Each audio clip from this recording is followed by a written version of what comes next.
Sakhi, the house of Kanchi weaves, Telangana, Andhra Pradesh. నమస్తే రమగారు. నమస్తే జయ. రమగారు, దసరా నవరాత్రిలో 8వ రోజులో ఉన్నాం.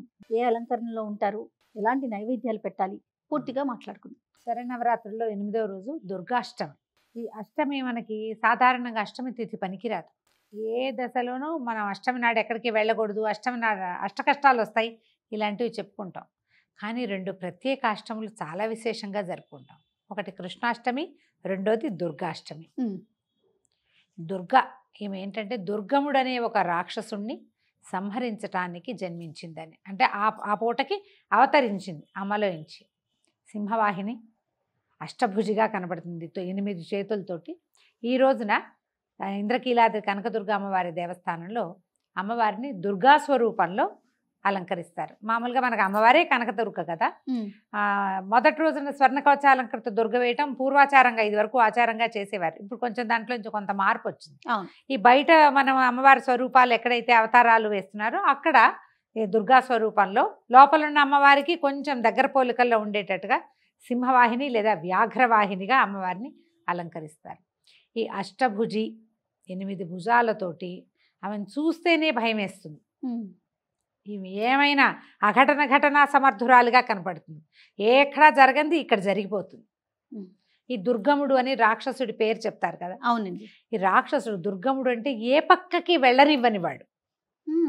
తెరిపి లేదు వాడితో ఉంటే. మనకి ఉద్యోగంలో ఏం చేయాలో తెలీదు, సంసారంలో ఏం చేయాలో తెలీదు, సమాజంలో ఏం చేయాలో తెలీదు, దారి కనపడదు, దిక్కుతోచని పరిస్థితులు మన జీవితంలో ఎదురుపడవు. మరి మీకు 2-3 సంవత్సరాల వయసు అప్పటి నుంచి మరణం వరకు మనం ప్రతిసారి ఎదుర్కొంటాం. అవును. ప్రతి దశలోనూ అగమ్యగోచరమైన స్థితి, ఎటెళ్లాలో తెలీదు. పట్టుకుంటే పాము కోపం, విడవమంటే కప్ప కోపం. ఇప్పుడు జీవితం అలాగే ఉంటుంది. ఈ పని చేయకపోతే వాళ్ళకి నచ్చదు, ఆ పని చేద్దామంటే వీళ్ళకి నచ్చదు. మధ్యలో ఒక విపత్కర పరిస్థితులు వస్తాయి. ఎగదీస్తే గోహత్య, దిగదీస్తే బ్రాహ్మణ హత్య. జీవితం ఎప్పుడు ఇలాగే ఉంటుంది. ఇలాంటి దుష్కరమైన స్థితిలో దుర్గమమైన పరిస్థితులలో దుర్గని ఆరాధిస్తే ఈ పరిస్థితుల నుంచి మనని బయటపడేస్తుంది. అమ్మవారికి పులిహార నివేదన పెడతారు. కట్టు పొంగలి చాలా విశేషంగా చెప్తారు ఈ రోజున. మామూలుగా మనం రోజువారీ పెట్టేటువంటి వడపప్పు, పానకం, పళ్ళు, ఫలాలు, పాలు, ఇవి 9 రోజులు పెట్టుకుంటాం కదా. పానకం, వడపప్పు పెట్టుకుంటాము. మన పులగం కూడా 9 రోజులు పెట్టుకోవచ్చు. ఈ రోజున అమ్మవారికి ప్రత్యేక నివేదనగా మనం కట్టు పొంగల్ చేయొచ్చు, లేదా పులిహార చేయొచ్చు. మన ప్రాంతాచారాన్ని బట్టి పులిహార కూడా కొన్ని చోట్ల కనపడుతుంది. అమ్మవారికి ప్రధానంగా కట్టు పొంగల్ పెడతారు. కట్టు పొంగల్ అంటే పెసరపప్పుతో చేస్తాం కదా, మిరియం పొంగల్ అంటారు. అవును. పెసరపప్పు పొంగలి మీ అవకాశాన్ని బట్టి అది చేసుకోవచ్చు. అయితే ఈ అమ్మ ఏ స్థితిలో నుంచైనా కాపాడేస్తుంది. ఎన్ని రకాల స్తోత్రాలు ఉన్నాయో దుర్గా సప్తశతిలో నుంచి తీసుకున్న దుర్గా సప్తశ్లోకి, తర్వాత ధనుంజయకృత దుర్గా స్తోత్రం, దుర్గా ద్వాత్రింశన్ నామావళి, 32 నామాలు, దుర్గా దుర్గార్తిశమని, దుర్గాపద్వినివారిణి, దుర్గమచ్చేతిని, దుర్గసాధిని, దుర్గనాశిని, అన్ని దుర్గలతోటే వస్తాయి. ఎంత అద్భుతంగా ఉంటుందో. అమ్మవారే స్వయంగా చెప్పిందట, ఈ ద్వాత్రింశన్ నామావళి చదవండి, చదివితే ఎలాంటి విపత్కర స్థితుల్లో నుంచైనా నేను రక్షిస్తాను. ఈ రోజున ఇప్పటిదాకా మనం ఒక రకంగా చేసుకున్నామా, ఈ రోజున ఏం చేయొచ్చు మనం? ఈ నామావళిలో నుంచి ఏదో ఒకటి తీసుకోండి. లలితా సహస్రనామము, ఖడ్గమాల చదువుకోవచ్చు, త్రిశతి చదువుకోవచ్చు. దుర్గకి ప్రత్యేకంగా చెప్పబడినటువంటి ఇవి చదవచ్చు. అయితే దుర్గా సప్తశతిలో 700 శ్లోకాలు ఉంటాయి. సప్తశతి 700 శ్లోకాలు ఈ రోజున మనం పూర్తి చేయగలమా లేదా అనేది మీ అవకాశాన్ని బట్టి చూసుకోండి. ఓపికగా చేయదలుచుకుంటే కనుక ఏదైనా ఇంటి చుట్టుపక్కల దేవాలయాల్లో ఎక్కడైనా అమ్మవారి చిండి యాగాలు అవి జరుగుతుంటే అక్కడ దర్శనం చేసుకోండి. త్రిరాత్ర వ్రతం చేసే వాళ్ళకి ముందు రోజు, నిన్న సాయంత్రం నుంచి త్రిరాత్రం మొదలు పెడతాం మనం. అవునవును. సరస్వతి పూజ నాటి రాత్రి, సప్తమి, అష్టమి, నవమి 3 రాత్రులు చేస్తాం కదా. ఇది 2వ రాత్రి అవుతుందన్నమాట. ఈ 2వ రాత్రికి మనం దుర్గనే పూర్తిగా పూజ చేసుకోవచ్చు. ఏ అవకాశం ఉన్నా కూడా దుర్గాష్టమిని వదిలిపెట్టకండి. ఇప్పుడు ఈ రోజున మనం పూజించే అమ్మ ఏమంటారు, మన నవదుర్గలలో అమ్మవారు. ఈ అమ్మ 9 సంవత్సరాలు ఉండాలి బాలికకి. 8వ రోజున పూజించే బాలిక, 9వ రోజున పూజించే బాలిక కూడా 9 ఏళ్లే. అయితే ఈ 9 ఏళ్ల ఈ బాలికని గనక మనం అర్చిస్తే ఈ రోజున దుర్గాష్టమి రోజున ఏమన్నంటే ముక్తి లభిస్తుందట, మోక్షప్రదాతగా ఉంటుంది. మోక్షం అనగానే ఏంటి, మన ప్రయాణం భగవంతుని వైపుకు వెళ్ళిపోతుంది. ఏదైనా చేసి వెళ్తామో చేయకుండా వెళ్తామో తెలియదు. చేయకుండానే ఆటోమేటిక్గా మనకి మోక్షం వచ్చే అవకాశం లభించవచ్చు. చేయడానికి ఏదైనా మార్గం కనపడచ్చు. ఇప్పటిదాకా మనకున్న అలవాట్లు, ఇబ్బంది సబ్బందులు, కర్మానుభవాలు అవి తీరిపోవటం మొదలు పెడతాయి. కొన్ని వదిలేస్తాం. తర్వాత మనం ఎవరెవరికి రుణపడి ఉన్నామో వాళ్ళంతా తారసిల్లి రుణాలన్నీ తీరిపోతాయట. అందుకని ఈ రోజున 9 ఏళ్ల బాలికని తీసుకొచ్చుకుని చక్కగా ఆమెకి కన్యాపూజన, పాదాలకు పసుపు రాసి పారాయణ పెట్టడం, బొట్టు కాటిక అలంకారం చేయటం, పువ్వులు ముడవటం, చక్కటి భోజనం పెట్టి షడ్రసోపేతంగా 9 ఏళ్ల పిల్లలంటే చక్కగా అన్ని తినగలిగే వయసు పిల్లలు కదా, తాంబూలం ఇచ్చి నమస్కారం చేసి అక్షింతలు వేయించుకోవటం. ఈ రోజునే మనం ఎక్కువ మంది చేయదలుచుకుంటే 9 మందిని నవదుర్గలని ఈ రోజున చేసుకోవచ్చు. మనం ఇవాళ కానీ రేపు కానీ మన విశేషం ఎలా కుదిరితే అట్లా చేయొచ్చు. అయితే ఈ దుర్గాదేవిని ఇలాంటి ఉగ్రరూపంగా కనపడేటట్టుగా ఉన్నప్పటికీ కూడా శాంతరూపిణిగానే చూపిస్తారు జయ. ఓహో, ఆమె మరీ పరిగెత్తి మీద పడుతున్నట్టుగా ఉండదు. ఈరోజు స్థిమితంగా ఉంటుంది, సింహవాహినిగా ఉంటుంది. ఓకే, ఆమె అంతటా ఆమె ఆయుధాలు ఏవి మన ప్రయోగ భంగిమలో ఉండవు, స్థిమితంగా ఉంటుంది. నువ్వు కాదంటే వస్తుంది నీ జోలికి, లేకపోతే లేదు. మనమ్మ మనని భయపెడుతుందా? భయపెట్టదు. మనమ్మ కోపంగా ఉన్నా, విసుగ్గా ఉన్నా సరే ఏదో కొంచెం తగ్గుతాం, అమ్మో కంట్రోల్లో ఉండాలనిపిస్తుంది. అంతేగాని భయం వేసి పారిపోయేటట్టుగా ఉండదు కదా. ఆ రకమైన ఒక భయాన్ని ఆమె మనలో కలగజేస్తుంది. దుర్గా ఆరాధన వల్ల దురభ్యాసాలు, దుర్వ్యసనాలు పోతాయి. ఆల్రెడీ మన జీవితంలో ఏవో ఎదుర్కొంటూ ఉంటాం, కొన్నిటిని వదులుచుకోలేకపోతాం. ఎవరైతే వ్యసనపరత్వాన్ని పోగొట్టుకోవాలనుకుంటారో వాళ్ళు ఈ అష్టమి నాడు దుర్గకి మొక్కుకుని ఆమెకి ప్రమాణం చేస్తే అలవాట్ల నుంచి బయటపడడానికి ఒక అవకాశం లభిస్తుంది.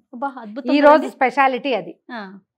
మీరు చేయగలగాలి. అది నేను ఆవిడకి చెప్పాను. ఆమె చూసుకుంటుందంటే ఆమె చూసుకోదు, నిన్ను చూస్తుంది ఆమె. నేను నిరుడు ఒకళ్ళకి చెప్పాను ఈ మాట. చెప్తే ఒక 2-3 నెలల తర్వాత ఏదో పార్టీ అవకాశం వచ్చింది, తాగేశారో ఏదో చేశారు. మొత్తానికి నాకు తర్వాత చెప్పారు. చెప్తే నేనన్నా అంటే అవకాశం రాను, ఇన్ని 2 నెలల నుంచి ఎవ్వరు పిలవలేదండి, అమ్మే నన్ను కంట్రోల్ చేస్తోందని నేను భావించాను. 2-3 నెలల తర్వాత పార్టీకి పిలుపు వచ్చిందిట. పార్టీకి పిలుపు వచ్చిందంటే నిన్ను ఈడ్చుకెళ్ళి పార్టీలో ఎవడు కూర్చోబెట్టలా, నీకు వద్దనే అవకాశం నీకు ఇచ్చింది, వస్తావా అని అడిగారు. రాను, ఆ అవకాశమే అమ్మ ఇచ్చిందని భావించేట ఆయన. మనుషులం కదా, మనుషులం కదా, ఇంతేగా మనం ప్రతిదానికి అమెండ్మెంట్ చేసుకుంటాం. ఇలా చేయకూడదు. నువ్వు మానేయాలి అని దృఢంగా కనుక నువ్వు భావిస్తే ఈ రోజున నమస్కారం చేసుకోండి, అమ్మకి ప్రమాణం చేయండి. నువ్వు నాకు తోడుండు, నాకు ధైర్యాన్ని ఇవ్వు. ఎవరైనా పిలిచారు, నేను రానని చెప్పే ధైర్యాన్ని ఇవ్వు.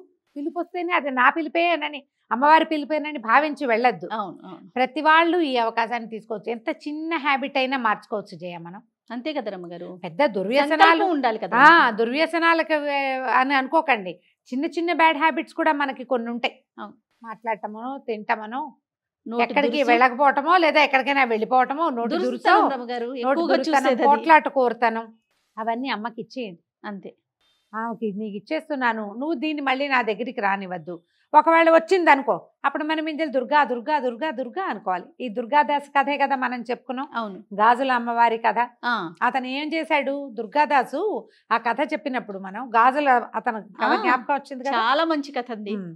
అతనికి సాధారణంగా అతని పేరు ఏదో, ఏ స్వరూపాన్నైనా దుర్గగానే భావించి, ఏ అమ్మాయినైనా దుర్గగానే భావించి దుర్గా దుర్గా దుర్గా అనటం వల్లే దుర్గ అతనికి కనపడింది.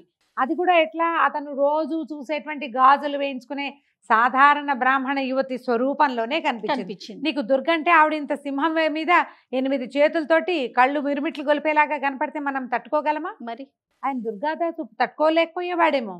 అందుకని సాత్విక స్వరూపంలోనే అతనికి దర్శనమిచ్చి నేను నీతో ఉన్నానని నిరూపించింది. దుర్గాదాస్ కథ జ్ఞాపకం చేసుకోండి. అవునండి, నిరూపణ. తను అలవాటుగా వేసే గాజులు ఒక పావలా ఎక్కువకి ఆశపడకుండా న్యాయమైన వ్యాపారం చేస్తూ దుర్గని నిరంతరం తలుచుకుంటూ ఉన్నందుకు ఆమె అతనికి ప్రత్యక్షమైంది. అదే కదా కదా, మనం కూడా అంతే. ఏదైనా నా నెత్తి మీదకి వస్తే అది నీ వల్లే వచ్చిందని అనుకోవద్దు, తప్పుకునే అవకాశం నీకు ఇచ్చిందని నమ్మాలి. నీ చేతిలోనే ఉంది. నేను చేయను అనొచ్చు, నేను రాననొచ్చు, నేను వెళ్ళకూడదు అనుకోవచ్చు. అవన్నీ నీ చేతిలో ఉన్న పనులే కదా. మన చేతిలో ఉన్న పని చేసి హ్యాబిట్స్ మార్చుకోండి. ఈ రోజున మనం ఒక నిర్ణయం తీసుకోవచ్చు. దానికి ఇది అవకాశం. దానికి ఇది మంచి అవకాశం. దుర్గా అమ్మవారు మనతో పాటు ఉంటుంది. ఆమె మనతో ప్రయాణం చేస్తుంది. మనం ఏ దశలో ఉన్నా దుర్గని తలుచుకోవచ్చు.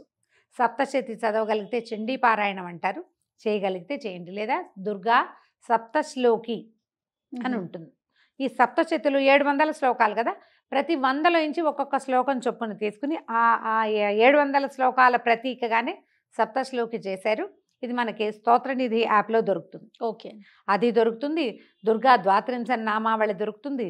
తర్వాత అర్జున కృత ధనుంజయ కృత దుర్గాస్తుతి ఏంటది ఆర్యమందర వాసిని అని వస్తుంది. ఆ స్తోత్రం కూడా చాలా బాగుంటుంది. అది చదువుకోవచ్చు.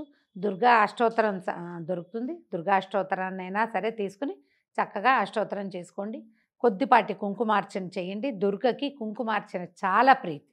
ఆమెకి ఇష్టం ఎరుపు ఇష్టం కాబట్టి ఆమెకి ఎర్రని వస్త్రాలు కానీ, ఆరెంజ్ కలర్ కానీ, కొంచెం రిచ్ ఎరుపు, మనం కట్టుకున్న మెరూన్ కలర్ అలాంటివి, కుంకుమ రంగు, మొద్దు కుంకుమ రంగు అంటారు మన వైపు. కుంకుమ రంగు వస్త్రాలు, ఎర్రని వస్త్రాలు అమ్మవారికి ధరింపజేయచ్చు. ఎవరికైనా ఇవ్వచ్చు. మనం ఒక కన్యకని పెట్టుకుంటే ఆ కన్యక కూడా ఎర్రని వస్త్రాలు, ఎర్రని గాజులు, కుంకుమ, తామర పువ్వులతోటి పూజ, ఎర్ర కమలాలు దొరుకుతాయి కదా, అవునవును, వాటితోటి పూజ అమ్మవారికి అత్యంత ప్రీతిపాత్రమైనవి. మీ అవకాశాన్ని బట్టి దుర్గని సేవించండి. ఈ ఏ అష్టమి మనం పూజ చేసుకో, కానీ ప్రతి అష్టమి నాడు మీకు ఒక అవకాశం ఉంటే ప్రతి అష్టమి నాడు, అంటే శుక్లాష్టమి కృష్ణాష్టమి కూడా, శుక్లపక్షంలో అష్టమి కృష్ణపక్షంలో అష్టమి కూడా అమ్మవారి దేవాలయంలో దర్శనానికి వెళ్ళండి. చాలా దేవాలయాల్లో అష్టమి నాడు అభిషేకం ఉంటుంది అమ్మవారికి. చేయదలుచుకుంటే అష్టమి తిథుల నియమం పెట్టుకుని కూడా, మనం ఏకాదశి నియమం ఎట్లా పెట్టుకుంటున్నాం అట్లా కూడా అలా నియమం పెట్టుకోవచ్చు. దానివల్ల ఏంటంటే మనకేదో జీవితం పట్ల భయము, జీవితంలో అవకాశాలు లభించకపోవటం, దారితోచని పరిస్థితులు అవి మెల్లిగా తగ్గుముఖం పడతాయి. అవకాశాన్ని బట్టి చూడండి. సో అమ్మవారికి ఎర్రని వస్త్రాలు, ఎర్రని పువ్వులతోటి పూజ ఇవి చేసుకుని ఈ రోజున సుసంపన్నం చేసుకుందాం. సంతోషం రమ్య గారు. నమస్తే. నమస్తే. Anchor's dress courtesy by Saki.